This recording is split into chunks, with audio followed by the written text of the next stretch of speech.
There's never been a better time to be a romance reader. Not only are we getting hundreds of incredible new releases every year, but we also have more and more online publications talking about and recommending romance. Ostensibly, this should make our lives easier. More people reading romance, more people recommending it, less time that we have to spend picking up books that aren't really the perfect fit for what we're looking for. Because in the not so distant past, really the only reliable source of new release information was publisher websites and Goodreads. Now, if you're not new here, you know me and Goodreads are like this. They put together lists of new releases, typically books that people have added to their want to read shelf. And if the good people over at Goodreads are feeling particularly frisky, they'll separate them out for us based on like genre or trope, but they're not exactly letting us know what these books are like, who they'd be good for, what the vibe is, information you really only get if you've actually read the books, which is why I read the books and bring my thoughts and feelings to you. But remember how I said there are more and more online publications and websites recommending romance? Goodreads' daddy, Amazon, actually curates lists of books, and they have actual editors who actually read them and recommend them to us. So my task today, I feel, is a little bit more meta. I'm going to be reading books from a list that someone has already read from, since they put it together. And again, ostensibly, this list will make our lives easier, right? And will help us find our perfect romance, right? And we're going to find books that are just the right vibe, right? Because vibes are a pretty big deal. Picture this, right? I'm curled up with a romance in this here comfy chair, morally gray villain on page 17, already whispering, "You belong to me," and I'm like, obviously I do. But here's the thing, the vibes matter. Good lighting, blankets, snack, scent, it's all part of the immersive reading experience. And this month I've been trying 2 scents that are absolutely perfect for transitioning into fall and honestly pair really well with a cozy romance or romantasy. Lake & Sky's 1111 Vanilla has notes of vanilla cream, marshmallow, sea salt, amber, and musk, and it is just absolutely the perfect fragrance heading from summer into fall. It's not overbearing. You're not going to be out in the heat sweating with this on and being like, wow, this is too much. It's like a warm hug. It's the kind of scent that you could wear into a library, right? And no one's going to be like, wait, who brought the cupcakes? It's subtle, it's gorgeous, and I really have been reaching for this one so often lately. Another absolute winner for me has been Cirque du Soleil's L'Eau de Parfum. This one has notes of red apple, cotton candy, iris, freesia, and vanilla bean. And I love this one because the opening of it smells a little bit like being at the fair. You got that like fresh caramel corn, which is so fun, but it also dries down into a really gorgeous blend of like floral, sandalwood, warm amber. Another quintessential fall fragrance would pair so perfectly with a book either set at a carnival or like a dangerous game type of setting. There's a couple of books that I think are coming to mind for you, new releases. Yeah, this would be the perfect fragrance to pair with it. This is where a service like Scentbird, the sponsor of today's video, comes in quite handy. They offer a monthly subscription that lets you explore over 900 authentic designer and niche fragrances. Each month, you'll get one of these super cute 8ml vials, providing about 120 sprays, which is plenty of time to test out how the fragrance is going to work for you. I love the way that these come packaged too. If you crack them open, you can like see the actual name of the fragrance on them. They also have like a little twist lock mechanism to make sure that it doesn't, spray in your bag. I have been throwing specifically 1111 Vanilla into my bag lately for touch-ups after Pilates because you gotta be smelling fresh and beautiful. And pro tip, don't just spritz and run through your fragrance. I like to do my pulse point, tiny bit on the collarbone if you're feeling cute,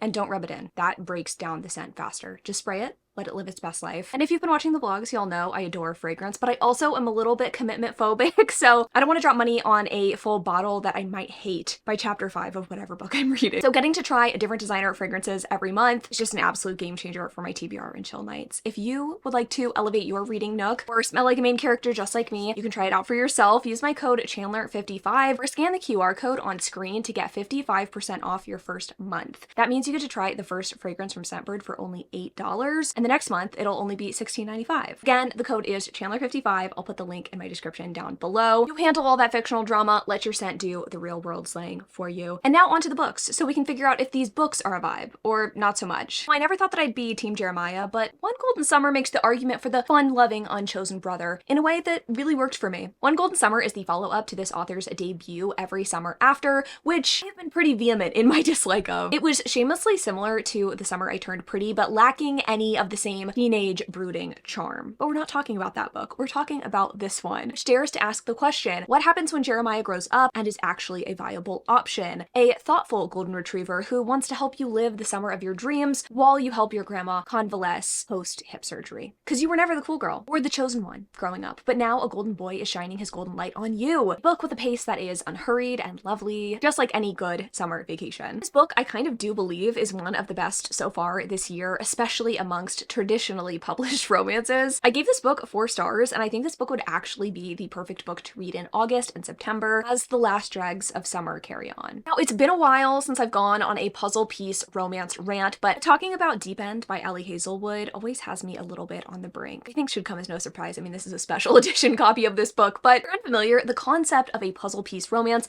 is the idea that characters are so well crafted by an author that they fit together not just as two people with parts to mash together, like a wiener-shaped peg and a vag-shaped hole, but as two people who are truly complementary. Characters whose personalities are truly well-suited for each other. Write a character that many people believe is loud and too much, while their counterpart is quiet and yet loves to watch them shine. Maybe because their dead mom was the life of the party and you're really fond of that and miss it. I don't know. You get the point, right? It shouldn't be rare, and yet somehow not many authors truly nail this. Ellie Hazelwood, on the other hand, usually does. And this book might be her most potent example of this. Deep End follows a college swimmer and a college diver who have same sexual proclivities and start hooking up because of it. It's pretty light kink, and sexual compatibility aside, I really think these two work so well together on a personality level, which made this book a true delight to read. Like, giggling and kicking my feet. Now, I got a comment on a recent video stating that they picked up the audio of this book and were scandalized because this read as literary corn, they said. To that I say, wow, you must be new here. Also, despite the themes of this book, I really don't think this was particularly wild.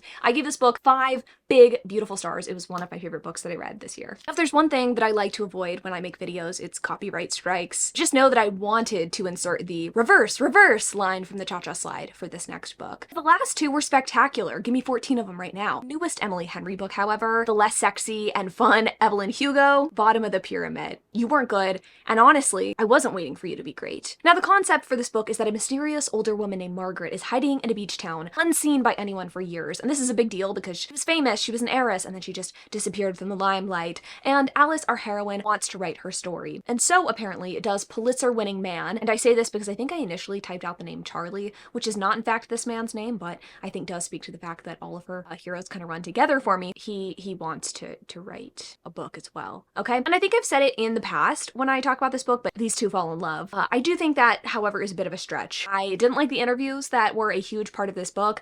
I cared very little for Margaret's life because it was deeply uninteresting, and the romance here was practically non-existent. Now, I think the reason that Emily Henry's books thrive so much is because they exist at the intersection of lit fic and romance, and she tends to draw in both audiences, right? It attracts a bigger audience, and I think that she would if she was solely in the romance camp. And I say that with zero malice. I love seeing a lady know what she is about, and I love to see them do it well for their audience. I just think that I simply am not a part of that audience. If you're looking for that intersection, if you're someone who really tends to read more lit fic but occasionally picks up a romance, I feel like you've probably read this book or you have it on your TBR. If you're a romance reader and you're on the fence about this one, I think that I would probably skip it. I hate being a bitter Betty, and I wish that I could say that it ends here with this book. Actually, I wish I could say that it ended with that last book, because this next one kind of pains me to have not loved. Can't Get Enough by Kennedy Ryan was one of my most anticipated books of the past year. It was pitched to us from the beginning as this incredible child-free romance between a career woman and a high-powered businessman, and I was so in. Especially since this book centers on slightly older characters than we typically get in the contemporary romances that are published today. But I feel like the execution lacked the Kennedy Ryan charm that I've come to know and love. Hendrix's character in this book definitely had nuance, but I didn't feel like her and Maverick had that puzzle piece magic. The relationship seemed to hinge a lot on their shared vision of what a good life looked like, genuinely just consisted of not having kids and chasing a bag. And I love that. I truly love that. I do want to see more child-free romances, but Kennedy Ryan always blows me away with the depth that she puts into her romantic connections. Characters who really bare their souls to each other. And this just felt a little bit too surface level for me. All that being said, even when I don't love a Kennedy Ryan book, I can still acknowledge that she is head and shoulders above so many other authors, and this book didn't suck. She truly is a generational talent. I ended up giving this book 3 stars. I really am looking forward to her next release. While I didn't totally love this one, I do recommend this series as a whole. Now, for this next one, I actually pulled up the Amazon article for it because I couldn't comprehend why it would be on this list. Like, what compliments one could possibly lavish on a book that I found no redeeming qualities in. To be clear, I like to be snarky in these little review and recommendation videos. I do try and be fair-ish in my assessment, so you can discern if a book is going to work for you, even if it didn't maybe work for me. But I'm not going to mince words here. I really did not enjoy this, and I don't think a lot of you will either. It's about Katie, who is a video producer. She's going to Key West, gonna do a profile on a really hot Coast Guard guy named Hutch. I think went viral for like saving Jennifer Aniston's dog or something. But our heroine can't swim. Oh no. no, that's not a problem because Hutch is going to teach her how to swim. Our heroine's going to shack up with Hutch's really fun, eccentric aunt. That aunt is going to teach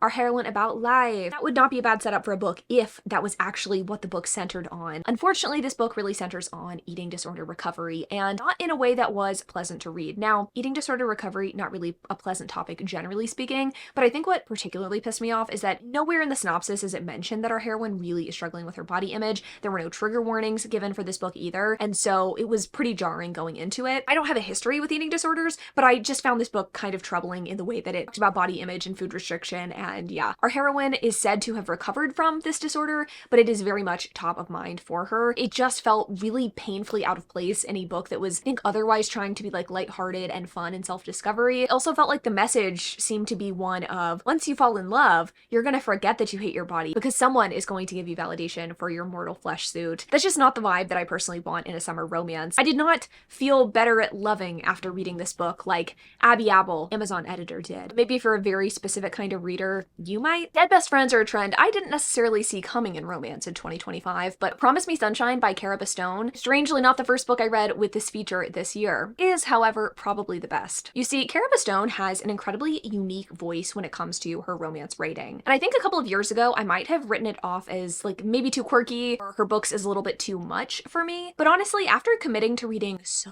many traditionally published romances this year and last, I've really come to appreciate authors that approach things a little bit differently. And with a Cara Bastone book, gonna have a heroine who does not have their shit together. Enter Lenny. She's gonna have a reason for it. Again, dead best friend. And she's going to have a big personality, just waiting for the right person to appreciate it. Enter Miles, the uncle of the kid she is nannying. The book will start off and you will be a bit apprehensive. The writing is going to feel like something you probably haven't read before. You might be mildly irritated by Lenny. Somewhere along the way, that girl is gonna rip your heart right open with the grief of the loss of her best friend. I cry, you'll definitely cheer for her love, and you won't miss the fact that the sex scenes aren't wildly descriptive Kama Sutra guides to pleasure. You will be pleased, you will rate this book 4 stars, and you will add future books from this author to your TBR. So there's 2 books on this list that are very, very similar. They're low angst, but handle slightly heavier topics. Got heroes and heroines with good, if ultimately forgettable connections, and the music industry is actually at the center of both. Sadly, The Love Lyric by Christina Forrest suffers from being the book that I read first with this plotline, probably being affected by the recency bias, but I think I preferred a book we're going to be talking about a little bit later on this list, again with a similar premise. But The Love Lyric is about beauty exec and oldest sister Iris, who is still grieving the loss of her husband and is trying to kind of figure out where she wants her career to go. She's at a bit of a precipice there. Enter Angel, who is a popular R&B singer who just got a brand ambassador position with Iris's company. He's not really loving the music that he's putting out in the moment, but Iris has really inspired him to lean into what he actually wants to be making. This book is just a very textbook romance. If you asked me what I disliked about this book, I honestly really couldn't tell you. Nothing really stood out to me as bad or underbaked, but it didn't really make me swoon either. I gave this book 3 stars. I enjoyed the audiobook listening experience, but I do think I enjoyed prior books in this series more. Unlike the last book, this next one is actually my favorite book in the series that it's a part of, and that would be Outside by Elsie Silver. This book is the 3rd in the Rosehill series, which is one that I'll be honest, I have not been totally enamored with, but this book kind of turned things around for me. It starts a little bit less lighthearted than some of her other books. We have a custody battle between an aunt and her nephew's guardian. Our heroine Tabitha's sister passes away at the beginning of the book, and Tabitha kind of assumed that she would be in charge of taking care of her nephew because when her sister was out on the weekends, she would leave this little boy with Tabitha. But after Tabitha's sister passes away, she realizes that actually Tabitha's sister's next door neighbor is who she wanted her nephew to go to, like wanted the little boy who needs a home to go to. And Tabitha doesn't know this guy. She's like, I don't know who the hell you are, and you have a really bad attitude. The couple of interactions I've had with you, you've been terrible. And she's ready to fight tooth and nail to get custody of her nephew. But due to a series of events, these two actually have to team up instead in holy matrimony to make things work for this little boy that they both love. And honestly, I kind of fucked with it. It may not be the most upbeat or fun romance ever. I really liked both Reese and Tabitha and how they had to work through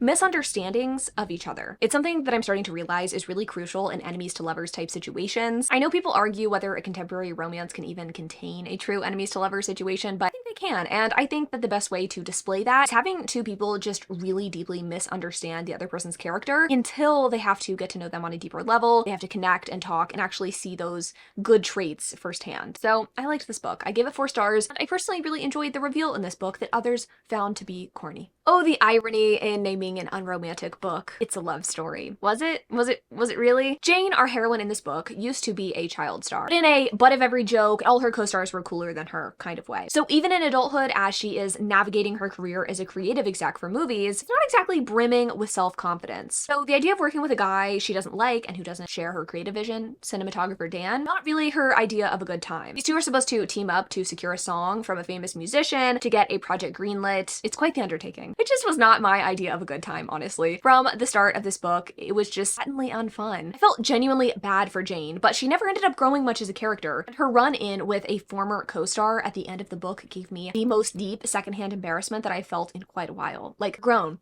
You're sexy, everyone can see it except for you. It's the end of the book, like you're supposed to have character arc, act like it. Yeah, I could have overlooked everything if Dan the Man was hotter than Hades, but he was about as hot as the tepid Wendy's nuggets that I had past Sunday for lunch. This book is good for a nap on the beach, I guess. You really need something to put you to sleep, but since summer is coming to a close, I think that you're safe not reading this one. Another most anticipated turned mostly a disappointment, sadly, is Not Safe for Work by Nisha J. Tully. I think the best way that I could describe this one is if you blend every workplace romance you've ever read before, every contemporary enemies to lovers book you've ever read before, put them in a blender, took the average of them, and it would be this book. Writing quality was definitely solid. I liked that Triss, our heroine, was a woman in STEM, trying to get promoted in this sort of like male-dominated engineering firm. Her romance with Rafe was really promising at the start. It just didn't bring the heat in the way that I wanted it to. It's supposed to be this like enemies to lovers in paradise sort of thing where they're sort of competing for a promotion and they end up like having to share a room, I think, too. It just never really went anywhere that I felt was particularly fresh or fun. Especially disappointing too, considering how one note our hero was. The book is told solely from our heroine's point of view, and I think that was a bit of a disservice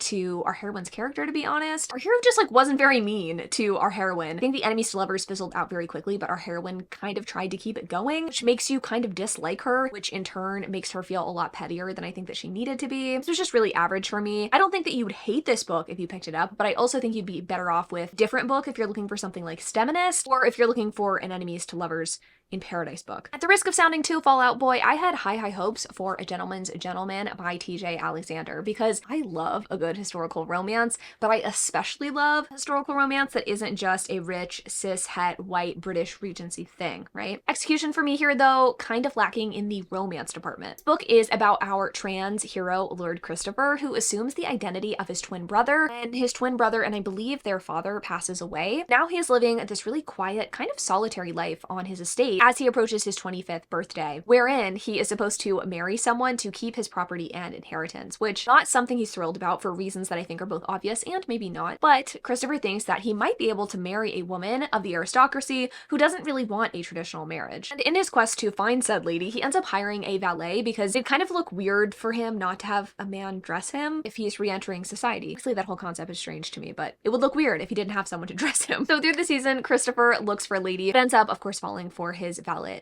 who is a guy named James. Now, despite the high stakes of this book, I really appreciated how cozy things were. There weren't a million side characters to remember. Christopher had a really great relationship with the staff that he treated more like family, but the romance was just kind of non-existent here. I think by nature of the stakes involved, you couldn't really have these two get together quickly, right? The romance was always going to be a slow burn, but I really didn't feel significant chemistry or lead up to the romance. And the characters truly didn't even have romantic moments until the very end of the book. I feel like I just needed a few more breadcrumbs to really get me there with the romantic aspect of this book. Definitely more romantic trans historicals out there, but there aren't a ton, generally speaking, so I do think this is still worth a read. I like characters that know their worth, and I especially love when a female main character has a roster of men who are not only feeding her pasta and lobster, but are also taking her on adventures, making her laugh, turning her inside out, and taking her to like lectures and shit. And our heroine in this book, Nina, definitely knows her worth. So the book opens, and Nina, I believe, has a roster of about 4 gentlemen. She's got smart guy, the romantic guy, the funny guy, and the fun guy. We see her go on a couple of dates, and then we start to realize why she's got a roster in the first place. She's really busy building her fashion empire, and she really doesn't have any interest in settling down. Nor does she believe that one man could possess everything that she's personally looking for. Until the fun one, Russ, really steps up and starts to change Nina's mind. Been on all kinds of adventurous dates in the past, but on page we're seeing high-flying helicopter adventures lead to some skillful finger work in the air and on the ground.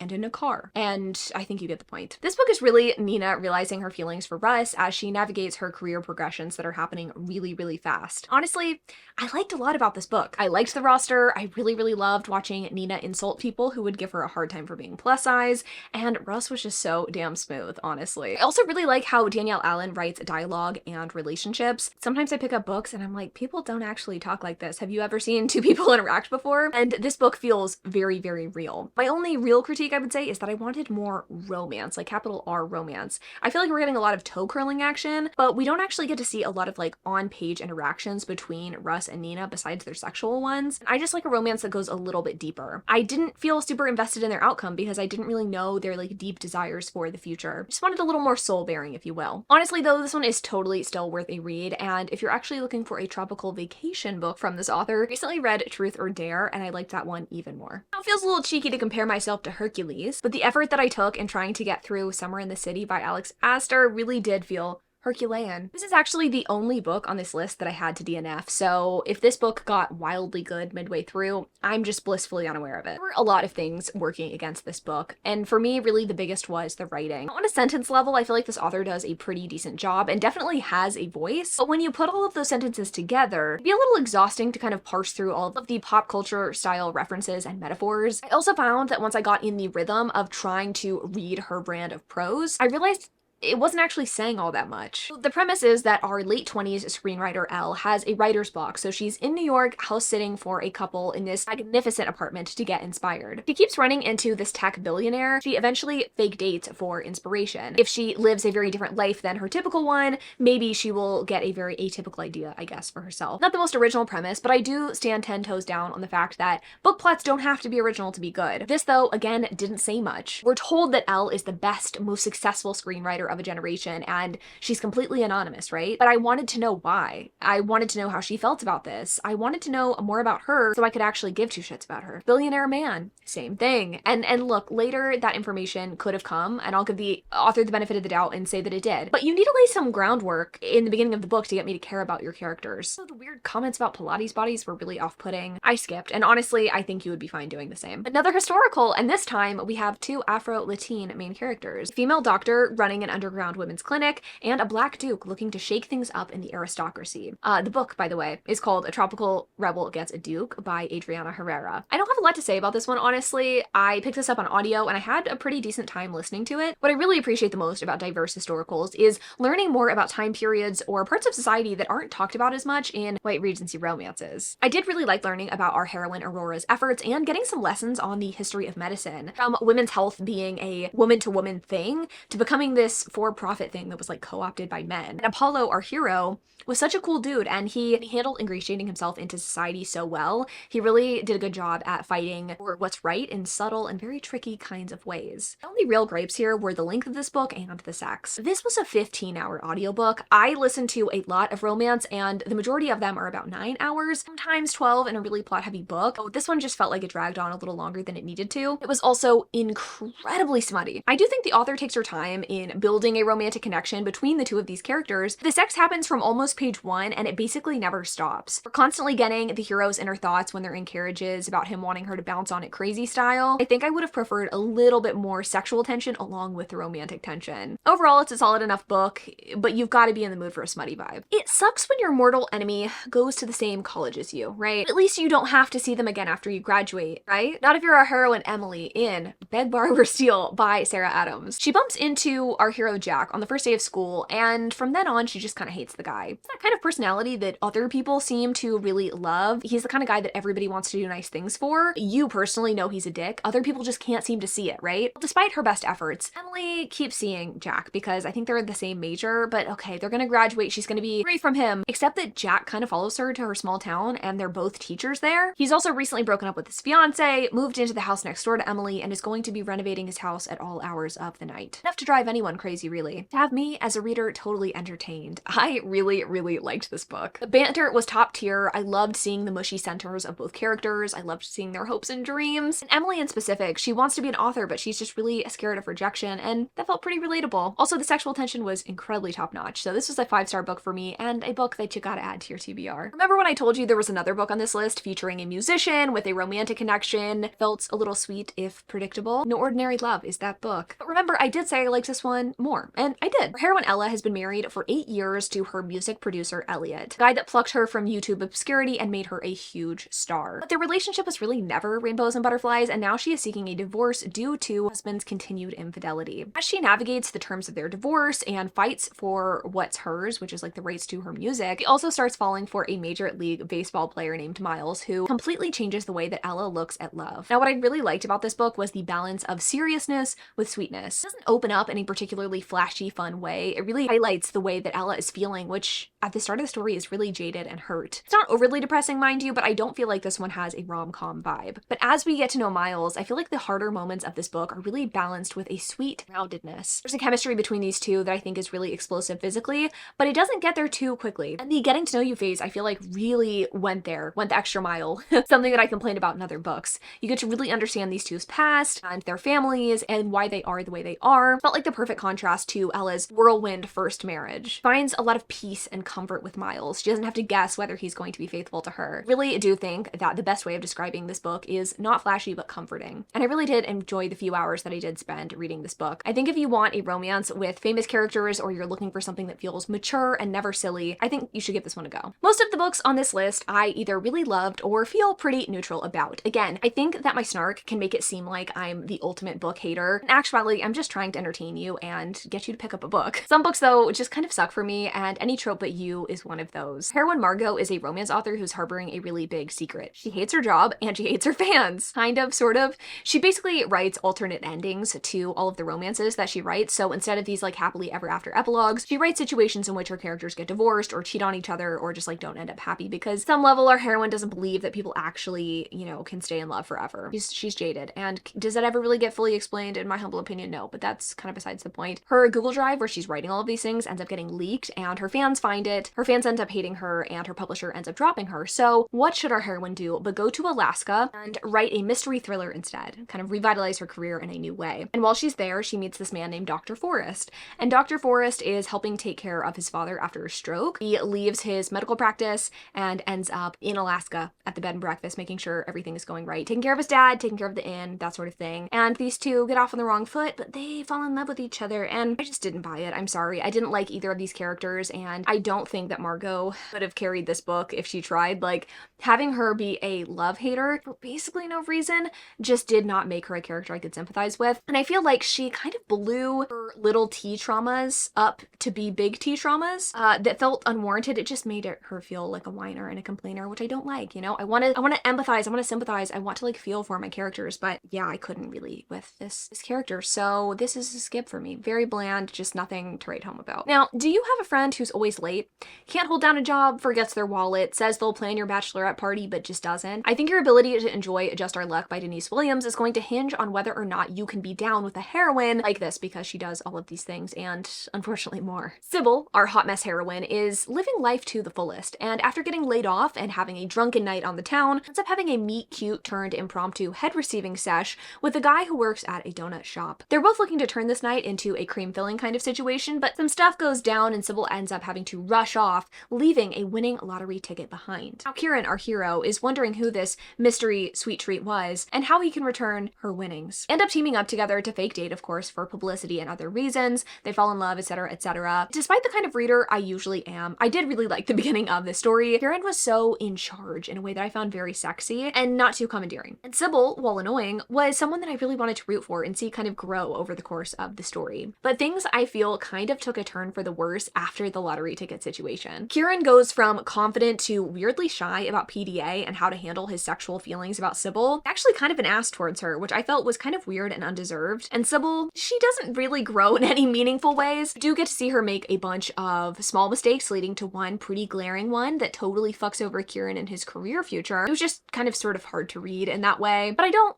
dislike this book despite all that. I do think Denise Williams is a really talented author and succeeds where other authors don't, in that she gives her characters real reasons for being the way that they are and explores family relationships in a way that I find convincing. So I gave this book 3 stars. I think it was a nice way to pass the time, though I wouldn't say this is like a standout on this list. Now, men don't have to give up their dreams for you, but it is awfully convenient when they do. In Say You'll Remember Me by Abby Jimenez, our heroine's mom has early onset dementia, and she and her family are doing the absolute best they can to take care of our heroine's mother inside their home, not relying on any outside care. And it is really fucking challenging, as I'm sure you could assume. And more so since Samantha, our heroine, is falling for a vet named Xavier, who lives on the other side of the country. Now, the beginning and the meet cute of this book is so dang charming, but I won't lie, things do take a turn pretty quickly and make this book really heart-wrenching pretty early on. It's just not a lighthearted summer read, despite this cover. It is one that I'm going to be thinking of for a very long time to come, because I really appreciate the lengths that Abby Jimenez goes to make her characters real and flawed and funny, and this book is no exception. Only reason that this one is not a 5-star for me was for the reason that I mentioned at the beginning of this little clip here. This hero does a lot and gives up a lot to be with our heroine, and I don't feel like there was enough reciprocity between the two of them. I understand our heroine had a lot more obligations to her family than our hero did, but it was still a little upsetting to see our hero give up so much for this relationship. I did ultimately give this book 4 stars, and I think if you're in the right headspace for it, it is a really good read, especially if you want a good cry. And then last but certainly not least is a book that was initially on this list. As of the last time I checked, it's no longer there with a cutesy write-up, but since I enjoyed the book, I am going to talk about it anyway, and that would be Earl Crush by Alexandra Vasti. It's another historical romance. This time we have a woman writing feminist, seditious pamphlets. Guy writes her up and is like, hey, you're like really good at this. And she's flattered, and she starts writing him back, and they have this like little fun banter situation going on. When he tells her, hey, I'm broke as a joke, she's like, you know what? I have money, you've got a title, let's make lots of babies, or something like that. Anyway, she ends up showing up to this guy's house and is like, hey, I'm declaring my love for you. It's been 3 years of writing these back and forth letters, and I think it's finally time for us to like take this to the next level, except for the guy she's been writing to is not actually the Earl. It's the Earl's little brother, yeah. And you'd be like, hey, no biggie, she'll marry this guy. No, in fact, because the Earl's little brother is not actually a great guy. He's run away, he's absconded with a piece of technology that could do some real harm. So she and the real Earl, the guy she doesn't actually know at all, have to team up and go find this guy she's been writing. It's really fun. I'm not gonna lie, it's a romp, it's an adventure, it's a good time. Do I remember much about the actual romance? Not really. The hero is kind of grumpy, and he does fall for our heroine quite quickly, so that's like fun, but I really don't remember much about the romance, but I do remember it's being a whole lot of fun, so I think it's worth your time. Again, even if the romance wasn't like the most memorable. So 20 books recommended by our intrepid romance editor, Abby Abel. What do we think of her picks? I counted 12 that I personally really enjoyed, some of which are all-time faves for me. I didn't really add her thoughts and feelings around these books into my own analysis, but she did give really thoughtful answers about each book, which I did, of course, appreciate as I was thinking through why these books could potentially be here, and actually did a little bit of sleuthing as I was making the notes for this video, and I did learn that one of her favorite authors is Emily Henry, which I do think helps to explain some of the choices on this list that I didn't vibe with quite as much, like the Catherine Center book, the Annabelle Monaghan book. I have read books from Amazon lists before, mostly over on Patreon, and I will say compared to like the Goodreads Choice Awards, I tend to enjoy the books on these lists a lot more.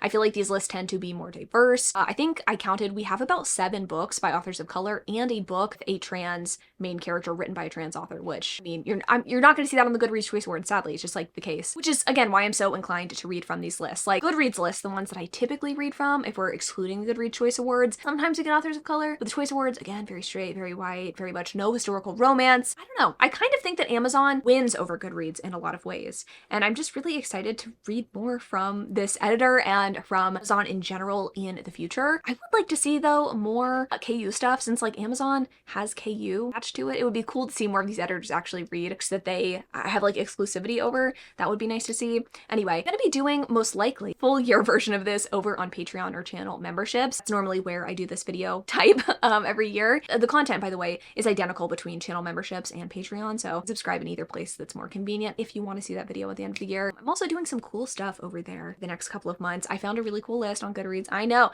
I was just talking shit, but I will be reading through some fall romance recommendations from Goodreads reads for the rest of the year over there if you would like to see it. I don't know. Over there, over here, you know, Patreon, channel memberships, doesn't matter. Come hang out with me. Or don't, up to you. Anyway, really curious to know your thoughts and feelings on any of these books and on what you think of this list. Let me know in the comments down below. I really do appreciate your comments. Also, don't forget to check out Scentbird so you can have the perfect scent to go with your perfect read. Use code Chandler55 to get 55% off your first month at Scentbird. And thanks again, y'all, for watching. I love y'all so much. I'll see you in the next one.